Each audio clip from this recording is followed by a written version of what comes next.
Hi, hello, welcome to my couch. Today we're doing another book review. This is a book that I'm sure a few of you have heard of, maybe one or two. What am I talking about? You read the title. We're talking about Pride and Prejudice. Yes, I finally read it. It was available, like usual. How do I ever get books to read? It was available to read now, or rather listen to now, on the Overdrive app from my library, so I was like, you know what? Let's try it. I've always been curious if maybe I would like Pride and Prejudice, even though I just don't really resonate with classics. Yeah, unfortunately I didn't resonate with this one either. Yeah. Here's the weird thing about me. I absolutely love the movie versions of all of these classic books. Pride and Prejudice, Sense and Sensibility, Emma, Jane Eyre. I love them. I eat them up. Oh, they're so good. But when I try to read the book, it's just not the same. And I think it just all comes down to the style of the time, the way that they are written. And you can say it makes me a noob who doesn't know how to enjoy good things in a world of people drinking Earl Grey from little china cups. I'm here with a big gulp, you know? If you want to make fun of my taste, whatever. I just do not resonate with the all-tell, all-the-time writing style of that time period. I feel so disconnected from the characters, disconnected from the world, which is such a different experience from what I've had watching the movies, where I absolutely relate to all the characters and I love them. My favorite Pride and Prejudice is this one, the Keira Knightley one. I have seen the other famous one with the, shoot, what's his name? The British actor, Colin Firth? Is it Colin Firth? He goes swimming in a pond and it's hot. And I liked that one too, but this one is still my favorite one. And I've seen a couple other ones, like, you know, made by PBS or something smattered in there, including the Wishbone version. So I'm fairly familiar with the story going in. And that's definitely a good thing. I feel like if I didn't know already who these characters were and how they were supposed to be, I would have enjoyed this book even less. I have heard some people who maybe aren't as familiar with the adaptations say that they struggle to keep track of which sister is which, all of these lords and ladies that the family knows that they're supposed to keep track of, and I totally understand why. Even I was struggling at times to be like, okay, now who is this, and who are they related to, and why do we care what they think, and oh, they're taking one of the sisters out of town. It was just, there was a lot. I suppose there's an incredibly slim chance that some of you might not know the premise of this story, so I've got my laptop here. I will go ahead and read for you the blurb. Okay, so the blurb is just praise for the book. Why don't I read the back of the DVD? When Elizabeth Bennet meets the handsome Mr. Darcy, she believes he is the last man on earth she could ever marry. But as their lives become intertwined in an unexpected adventure, she finds herself captivated by the very person she swore to loathe for all eternity. Yeah, that's basically it. You are familiar with it. It has been copied to death. They're the Mr. Darcy types. If I say it's a Mr. Darcy type, you'll know what I'm talking about. So, what are some things that I maybe liked? The parents were fun. I always liked the relationship between the parents in the adaptations, and I liked it here too. You get to see a little bit more of it. The story really starts out from their point of view, which surprised me. It took a long time for us to get around to Lizzie's point of view, when she is considered the main character, and eventually she does take over, and we really don't see anything else from anyone else's point of view. But the story starts out from the parents' POV, and slowly winds around and away from their POV until it lands solidly on Lizzie. And to be honest with you, I can't decide if I like that or not. I was surprised that we started out so strongly with the parents, and also that there was no clear delineation when it switched to Lizzie's point of view, and I gotta admire the skill there, but at the same time, it was weird. It was like a choice to then take it to several different characters and wind your way around to Lizzie's point of view and then stick there the rest of the book. So that was an interesting choice and one I was not expecting, because in all of the adaptations, Lizzie is our main character through and through from the beginning, and in the beginning of this book, she's barely a presence until her sister gets sick and has to stay over at what's-his-face's house. I can't remember anyone's name. I am a terrible person. Why can I only remember Mr. Collins? That's not who it is. Mr. Darcy's friend, the one that her sister ends up with, I cannot for the life of me remember his name and I'm too lazy to look it up. It wasn't until then that we actually started to get Lizzie's point of view more strongly, and it was weird. But I did like her parents, and Lizzie was definitely one of the best characterized characters. The other ones were all pretty weak.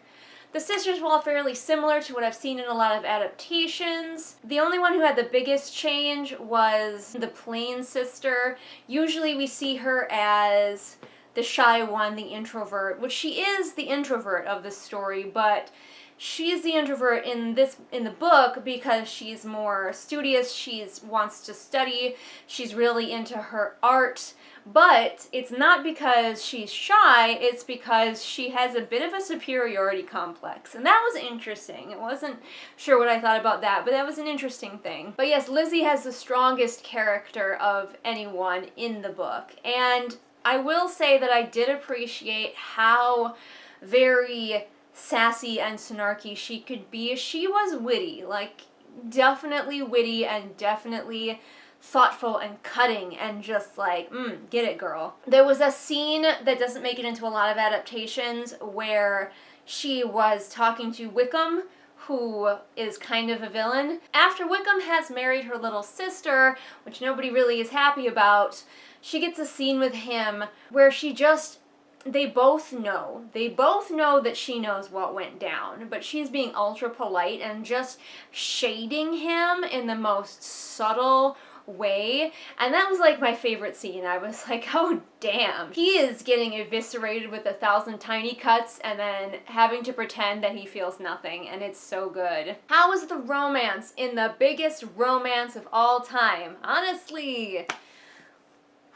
kind of a letdown. I think somebody else mentioned when I was reading other reviews that Mr. Darcy doesn't actually appear in the book all that much, and it's, yeah, we think about him a whole lot, but his actual appearances, not as much. He's still there, a reasonable amount, and you think, like I said, he's always kind of on your mind. He's always on all the characters' mind, like, where's Darcy? What's he thinking? What's he doing? But honestly, if I read this book without any of the adaptations, I would not see the appeal of Darcy. Like, I get what it's doing. He's a rich boy who has to learn to use his richness for good instead of evil. And I like a character who has to grow and learn, but the thing is, it's like, it's done so cleanly, and he just learns and then he's like better. And I like that he's a different person when he's at home. I do appreciate that in a character. I don't like a character who necessarily always acts the same way everywhere he is. So you do get to see that when he's at home and when he's feeling comfortable, he's actually a nice man. So you can really see the contrast of when he's out in public and he's very nervous and reserved and how he behaves, and when he's home and when he's comfortable and how he behaves. I liked that, but at the same time, it's like, it wasn't enough. Their chemistry just wasn't there as much on the page as it is in the adaptations. I'm sorry. And a lot of it, I think, comes down to the weird fact that a lot of these characters don't actually speak to each other physically on the page, quotation marks, very much at all. I was surprised how little anybody actually talked to anybody, and I know that's part of the style. Nowadays, a lot of fiction leans on dialogue and character interaction, and back then it didn't as much. It relied a lot more on like telling and plot. I don't know, I just wasn't ready for how little they actually spoke to one another. I was like, they have had 10 conversations and they're ready to get married, 10 actual conversations. And by actual conversations, I mean like 5 sentences to each other is all we get to see. I just looked at the cover of my movie and realized it was a used movie, obviously, and it was purchased from Hollywood Video, a video store which has gone the way of Blockbuster, and I have not seen in such a long time. I wonder if I bought this when they were going out of business. I don't know, but that's just a throwback, and also tells you how old I am. So I don't know, you guys. Those were my thoughts on Pride and Prejudice. Do you love it? I'm sure you do. Everyone loves it. I feel so left out that I don't love it. I really wanted to. I went into this hoping that this would be the classic that I could finally love. Other booktubers are like, oh, I reread Pride and Prejudice so often because it's just so wonderful. And I'm like, I wish I felt the same way. And it's just because the writing style of the time is not for me. me. And I think that's okay. Different authors have different styles, different time periods have different styles, and you're allowed to not like them. I'm sure there are going to be loads of people who don't like my style, but I still feel really guilty that I don't love it. Thanks for watching, guys. Let me know if you've read Pride and Prejudice. Which movie adaptation is your favorite? Let's have a fight in the comments. Why is the other one with Wet Shirt Colin Firth better than my favorite version? Fight me about it. Or whatever. I probably won't fight you that hard. I think that version is really good too. But yeah, which is your favorite? Or is there some obscure version that you love? Comment below and let me know. Maybe I'll watch it and check it out. I might love it too. If you want to see more book reviews, I have so many on this channel. Trust me, I've been doing this for a really long time. So odds are good that you're going to find me reviewing another book that you've heard of. All arranged in a handy dandy little playlist for ease of your binging. If you must have brand new videos, only the shiniest, freshest videos will do. I post new ones Mondays and Fridays, sometimes with bonus videos in between. And if that's not enough, you can support me over on Patreon, where for as little as $1 a month, you get access to exclusive content not seen here on the regular channel, including a lot of insights into what my writing process is doing.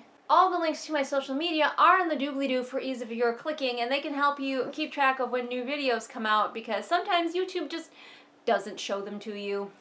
Because that's how YouTube is. I love it. Kinshu says that we will see you again next time with whatever it is we happen to be doing next time. Bye! Thank you everyone for watching that video. You guys rock, but you know who rocks even more?